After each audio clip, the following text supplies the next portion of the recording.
Hello friends, मेरे story channel में आप सबका स्वागत है। आज की हमारी कहानी है पश्चाताप।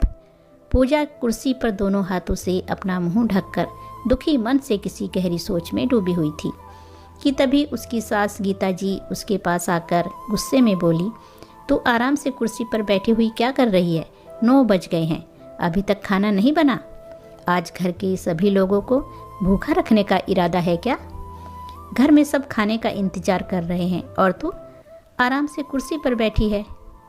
यह सुनकर पूजा बोली, आज मैं खाना नहीं बनाऊंगी। आज मेरा मूड ठीक नहीं है। क्यों? तेरे मूड को क्या हुआ? सुबह तो तू अच्छी भली ऑफिस गई थी, फिर ऑफिस में ऐसा क्या हुआ जो तेरा मूड खराब हो गया? गीता जी ने पूजा से कहा। तो पूजा दुखी होकर बोली, मेरे साथ ज़रूरी है कि ऑफिस में ही कुछ हुआ हो। आज ऑफिस से वापस घर आते हुए मेरे सिर में अचानक बहुत तेज दर्द होने लगा था। मैं घर के सभी लोगों का कितना ख्याल रखती हूँ। सुबह ऑफिस जाने से पहले सबके लिए नाश्ता और खाना बनाकर खिलाती हूँ। ऑफिस से आने के तुरंत बाद सबके लिए खाना बनाती हूँ। फिर शाम को सबकी पसंद का खाना बनाती हूँ। किसी के सिर में ज़रा सा भी दर्द हो जाए तो उसे दूर करने के लिए उसकी पूरी सेवा करती हूँ। यदि कोई बीमार हो जाए तो ऑफिस से छुट्टी लेकर उसे अस्पताल में डॉक्टर को दिखाकर जब तक वह ठीक ना हो जाए दिन रात उसकी सेवा करती हूँ। परंतु इतना सब कुछ करने के बाद किसी को मेरी बिल्कुल भी परवाह नहीं। आज ऑफिस से आने के बाद मेरा सिर दर्द से फटा जा रहा था।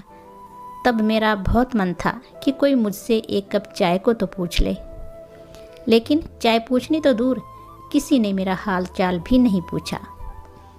दीदी कॉलेज से आकर अपने कमरे में सो गई और आपके बेटे ऑफिस से आकर आराम से आपके साथ टीवी देख रहे हैं। आपने यह तो कह दिया कि घर के सब लोग खाने का इंतजार कर रहे हैं, परंतु आपने या घर के किसी सदस्य ने खाने के लिए देर होने पर मुझसे एक बार भी यह नहीं पूछा कि आज तू उदास क्यों है, तुम्हारी तबीयत कैसी है? क्या घर की बहू को सिर्फ तभी याद किया जाता है जब भूख लगी हो? तो याद कर लिया, नहीं तो ऑफिस से आने के बाद मुझसे किसी ने एक बार भी नहीं पूछा कि तुम कमरे में क्यों बैठी हो। जब कोई मेरी परवाह नहीं करता, फिर मैं किसी के खाने की परवाह क्यों करूं? पूजा की बात सुनकर उसके ससुर और पति अमित भी कमरे में आ गए। उसके ससुर गीता से बोले, बहू ठीक कह रही है, यदि हमें इसकी परवाह नहीं है तो वह हम सब की परवाह क्यों करे? एक बार भी किसी ने पूछा कि उसकी तबीयत कैसी है?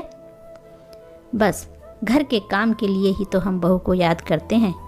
वैसे भी बहू के आने के बाद तुमने काम को हाथ लगाना बिल्कुल बंद कर दिया।